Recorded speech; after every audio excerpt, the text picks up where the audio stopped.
ছাত্রলীগের সাংগঠনিক কার্যক্রম ক্যাম্পাসে নিষিদ্ধ করার জন্য নিরপেক্ষতার মোড়কে কাজ করেছে শিবিরের অনেক নেতাকর্মী। আপনারা এই আন্দোলনের মধ্যে সাধারণ শিক্ষার্থী দেখতেছেন, এই আন্দোলনের সাধারণ শিক্ষার্থী 10% থেকে 20%, বাকি 80% অ্যাক্টিভিস্ট ছাত্র দলের শিবিরের। বর্তমান সময়ে একটু খেয়াল করলেই দেখা যায় ওই সময় যারা ছাত্রলীগের বিরোধিতা করেছিল তারা এখন শিবিরের রাজনীতির সাথে সক্রিয়ভাবে জড়িত।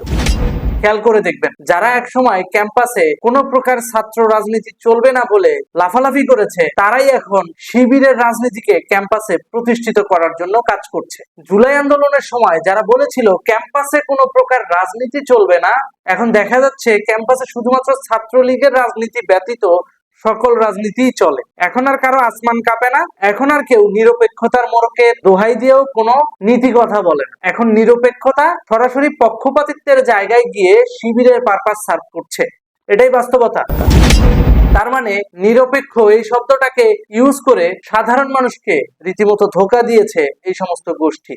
চলেন আজকে একটু ডিটেইলসে আলাপ করা যাক। ছাত্রলীগকে সুপরিকল্পিতভাবে নিষিদ্ধ করার পায়তারা 2018 সালের পর থেকেই বাস্তবায়িত হয়েছে, যেটা অবৈধ অসাংবিধানিক ডক্টর ইউনূসের সরকার এসে বাস্তবায়ন করে 2024 সালের অক্টোবরের 23 তারিখ। ছাত্রলীগের বিরুদ্ধে অভিযোগ আনা হয় ছাত্রলীগ ক্যাম্পাসে বেশ কিছু ফৌজদারি অপরাধের সাথে জড়িত বলে রাষ্ট্র কর্তৃক ছাত্রলীগকে নিষিদ্ধ করা হলো। প্রজ্ঞাপনে উল্লেখ করে দেওয়া হয় হত্যা, নির্যাতন, গণরুম কেন্দ্রিক নিপীড়ন, সিট বাণিজ্য, টেন্ডারবাজি, ধর্ষণ এবং জননিরাপত্তা বিঘ্নিত জনিত নানা কর্মকাণ্ড ছিল ছাত্রলীগের। এটা ছিল অভিযোগ ছাত্রলীগকে নিষিদ্ধ করা। কারণ আমার কথা হচ্ছে বিষয়গুলো একটু খণ্ডানো দরকার না?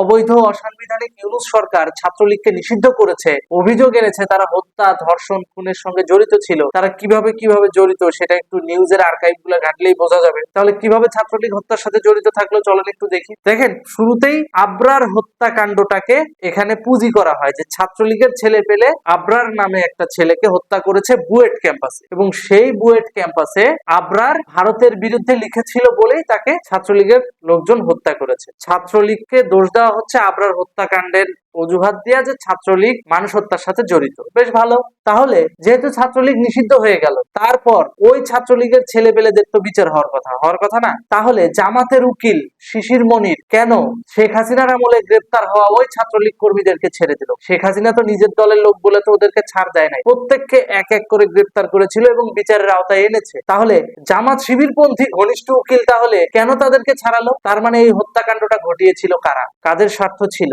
ব্যানারে ছাত্রলীগ থাকলেও ব্যাকগ্রাউন্ডে এরা কোন শ্রেণীর গুপ্ত ছিল এবং কোন গোষ্ঠীর পারপাস সার্ভ করেছে, এবং তাদেরকে টাকা দিয়ে যে জামাত এই পারপাস সার্ভ করায় নাই তার কি গ্যারান্টি আছে? কারণ আমরা স্পষ্ট দেখতে পাচ্ছি জামাতের অ্যাডভোকেট সরাসরি আবরার ফাহাদ হত্যাকাণ্ডের আসামিদেরকে মুক্ত করে দিয়েছে ইউনূস সরকারের আমলে। ইউনূস সরকারের আমলে তো ছাত্রলীগের শাস্তি হওয়ার কথা, উল্টো তাদেরকে ছেড়ে দেওয়া হলো কেন?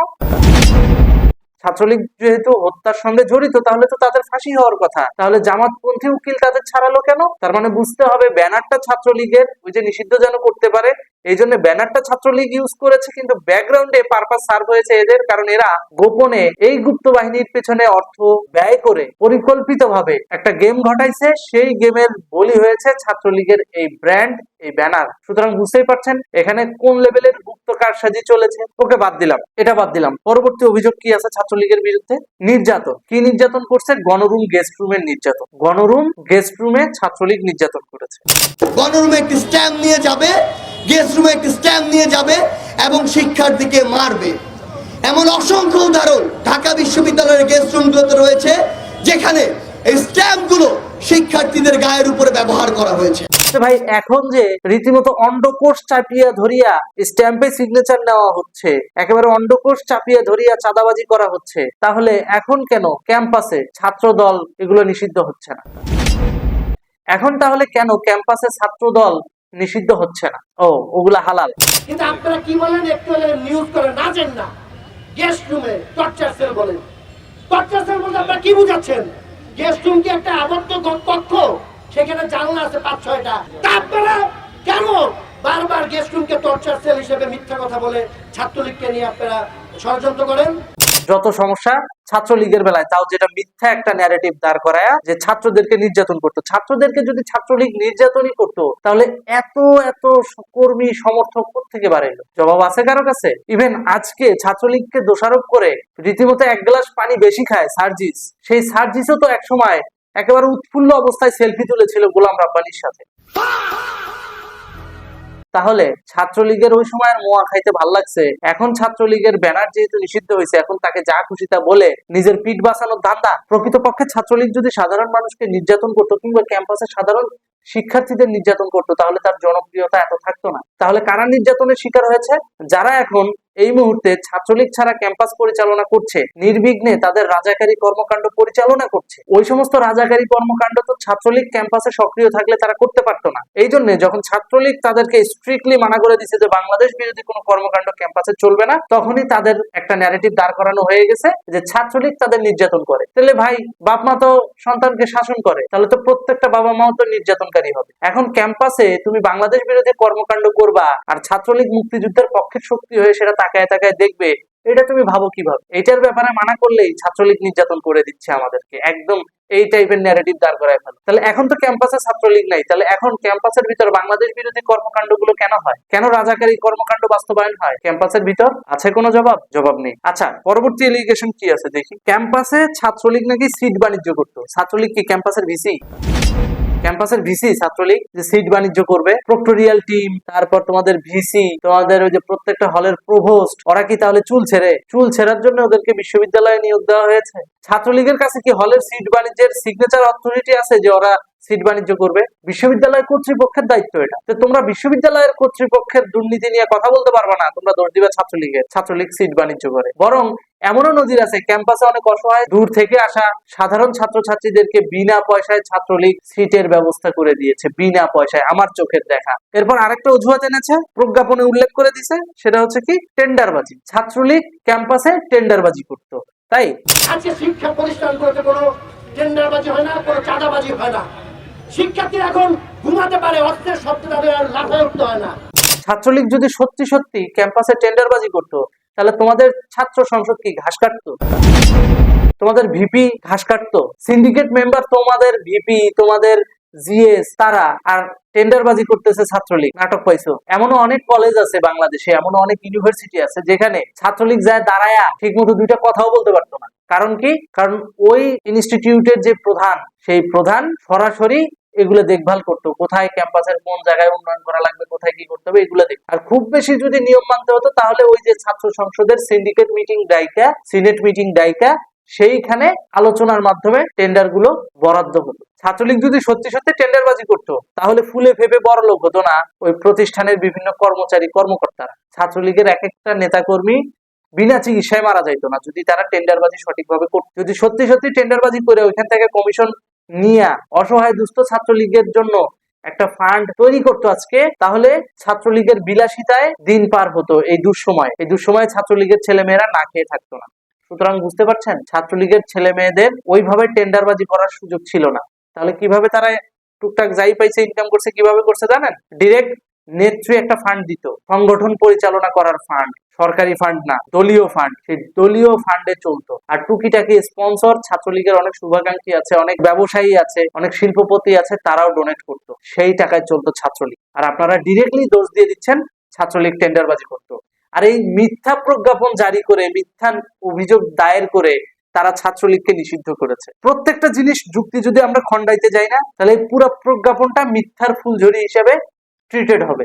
এবং অবৈধ অসাংবিধানিক ডক্টর ইউনূস সরকার ওই সময় ছাত্রলীগ নিষিদ্ধের জন্য এই প্রজ্ঞাপনটা মিথ্যা দ্বারা পরিপূর্ণ করেই বাস্তবায়ন করেছিল। That is the reality. এবার আসেন, সবশেষ ওই প্রজ্ঞাপনে উল্লেখ করা হয় যাতে ছাত্রলীগকে সন্ত্রাসী সংগঠন বানাতে পারে, সেটা হচ্ছে ধর্ষণ। ছাত্রলীগের বিরুদ্ধে অভিযোগ আনা হয়েছিল যে ছাত্রলীগ ধর্ষণের সাথে জড়িত। তাহলে ভাই চলেন আমরা একটু নিউজের আর্কাইভ ঘাইটে দেখি। গুগলে যায় যদি সার্চ দেই ছাত্রলীগের ধর্ষণ কাণ্ড, একটা নিউজও আসে না। তাহলে কি ছাত্রলীগ ধর্ষণ করে নাই? এই বিষয়টা নিয়ে যখন ঘাটাঘাটি করলাম, প্রজ্ঞাপনে একটা জিনিস উল্লেখ ছিল, সেটা হচ্ছে ঢাবিতে সব থেকে বেশি তারা ধর্ষণ করেছে ছাত্রীদের। এটা প্রজ্ঞাপনে বলা আছে। যেখানে ছাত্রলীগের কর্মকাণ্ডে পান থেকে চুন খসলে আপনারা নিউজ করে ফাটায় ফেলান, মিডিয়া হাউস গুলা, সুশীল গুলা রীতিমতো টকশোতে বসে যান, সেখানে ছাত্রলীগের পোলাপাইন ধর্ষণ করবে আর নিউজে আসবে না, সেটা কি করে হয়? তার মানে ছাত্রলীগ অন্য কোথাও করেনি, ঢাকা বিশ্ববিদ্যালয়ে করেছে নিশ্চয়ই। তো ঢাকা বিশ্ববিদ্যালয়ের ছাত্রী ধর্ষণ লিখে যখন সার্চ দেই, পুরো শেখ হাসিনার শাসন আমলে দেখা গেল একটা মাত্র ছাত্রী ধর্ষণের ঘটনা ঘটেছে,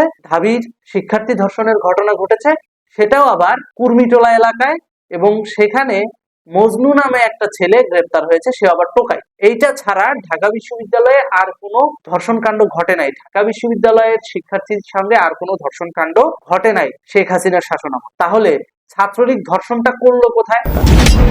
ওকে, কলাগাছ আইনে ধর্ষণ করছে? তাহলে এই ধরনের এই যে মিথ্যা ন্যারেটিভ, মিথ্যা অভিযোগ, 10 জন মিলে 100টা মিথ্যা কথা বললেই কি সেই মিথ্যা সত্য হয়ে যাবে? হবে না তো। ছাত্রলীগ নিষিদ্ধের প্রজ্ঞাপনে আরেকটা জিনিস তুলে ধরা হয়েছে, ছাত্রলীগ নাকি জননিরাপত্তা বিঘ্নিত করত, এবং সেই জননিরাপত্তা বিঘ্নিত করার কারণেও তাকে নিষিদ্ধ করার সিদ্ধান্ত নিয়েছে। তাহলে ছাত্রলীগ যদি সত্যি সত্যি জননিরাপত্তা বিঘ্নিত করত, তাহলে টিএসসি রাজু ভাস্কর্যে রমজান মাস আসলে কাপড় বিতরণ করতো কারা?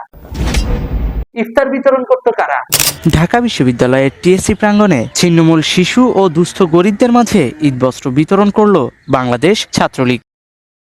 গত 11ই মে ঢাকা বিশ্ববিদ্যালয়ের টিএসসি প্রাঙ্গণে প্রধানমন্ত্রী শেখ হাসিনার পক্ষ থেকে বাংলাদেশ ছাত্রলীগের কেন্দ্রীয় কার্যনির্বাহী সংসদের সভাপতি আল নাহিয়ান খান জয় এবং সাধারণ সম্পাদক লেখক ভট্টাচার্যের নেতৃত্বে এই ঈদ বস্ত্র বিতরণ হয়। আপনারা জানেন পুরো মাসব্যাপী আমাদের কর্মসূচি ছিল, এবং আজকে আমরা এই বস্ত্র বিতরণের কর্মসূচি পালন করেছি, এবং আগামী যে ঈদের দিন আমরা এই টিএসসি ক্যাম্পাসে আমরা মিষ্টি বিতরণ থেকে শুরু করে সেমাই, মিষ্টি এগুলো খাওয়ানোর ব্যবস্থা করব। প্রত্যেকে মাস্ক পরবেন, মাস্ক না পরা থাকলে কিন্তু আমরা আপনাদের শাড়ি বা লুঙ্গি দিতে পারবো না। ঈদ আনন্দ ভাগাভাগি করতে গিয়ে কেউ যাতে করোনায় আক্রান্ত না হয়, এজন্য যথাযথ স্বাস্থ্যবিধি মেনে ঈদ বস্ত্র বিতরণ করা হয়, তেমনটাই জানালেন বাংলাদেশ ছাত্রলীগের সাধারণ সম্পাদক লেখক ভট্টাচার্য। আপনারা তো এখানে আছেন, আমরা সর্বোচ্চ চেষ্টা করেই এখানে যে আপনারা জানেন যে যারা আমাদের সাহায্য প্রার্থী যারা আসছিল, যাদের মাস্ক নেই, আমরা কিন্তু তাদেরকে মাস্ক প্রোভাইড করেছি, যাতে করে মাস্ক সবাই পরিধান করলে আমরা জানি যে আমরা আমাদের সুরক্ষার প্রধান অস্ত্রই এখন মাস্ক ব্যবহার করতে হবে। এজন্য সবাইকে মাস্ক এবং স্বাস্থ্যবিধি নিশ্চিতের মাধ্যমে যতটুকু সম্ভব সেটাই আমরা করছি। ছিন্নমূল অনেক মানুষই পেয়েছেন প্রধানমন্ত্রীর পক্ষ থেকে শাড়ি, লুঙ্গি, এবং শিশুরা পেয়েছে তাদের ঈদের নতুন জামা। ছাত্রলীগের এরকম মানবিক কার্যক্রম দেশব্যাপী পরিচালিত হলে সমৃদ্ধশালী হবে ছাত্রলীগের ঐতিহ্য। এস সাব্বির, ঢাকা।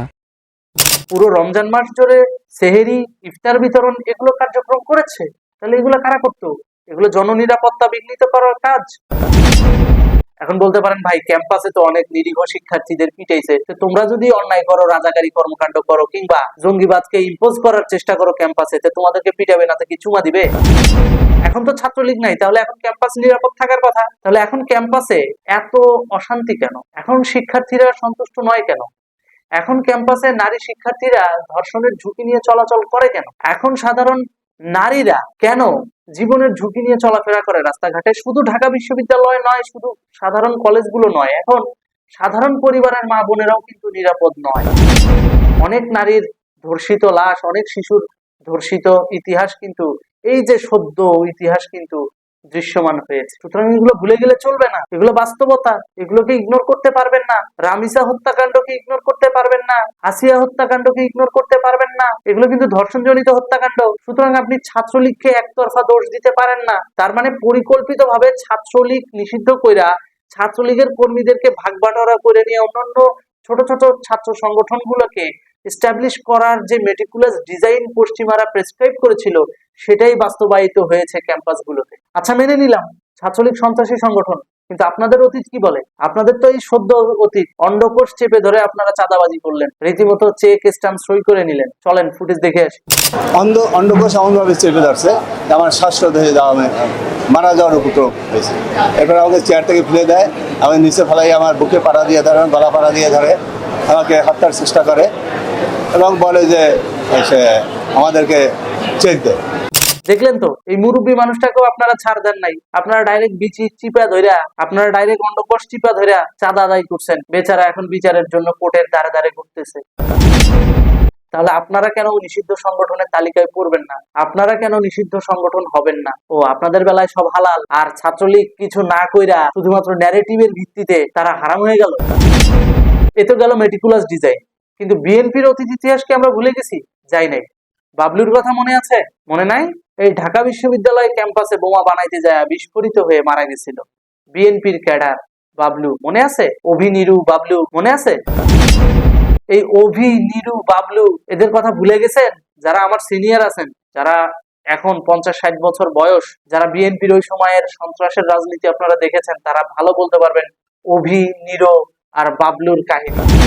তো আপনারা সন্ত্রাসী সংগঠন হবেন না, অথচ ক্যাম্পাসে ছাত্রলীগ, যুবলীগ, অথচ ক্যাম্পাসে ছাত্রলীগ আজ পর্যন্ত একটা কালী পটকা বানাইলো না, আজ পর্যন্ত কোনো ইভেন্টে যায় জোরে সশব্দে কোনো কিছু ফাটাইলো না, কোনো রসদ নিয়ে আসলো না ক্যাম্পাসে, শুধুমাত্র একটা দুইটা লাঠি যেগুলো হচ্ছে জুনিয়রদেরকে শাসন করার জন্য ব্যবহার করছে, যাতে তারা বাংলাদেশ বিরোধী কোনো কর্মকাণ্ড ইম্পোজ না করতে পারে ক্যাম্পাসে, এইটার জন্য তাদেরকে সরাসরি নিষিদ্ধের তালিকায় আপনারা রেখেছেন। বাহ, তাহলে এখন পরিস্থিতি সামলান। এখন ক্যাম্পাসে নারীরা নিরাপদ নয় কেন?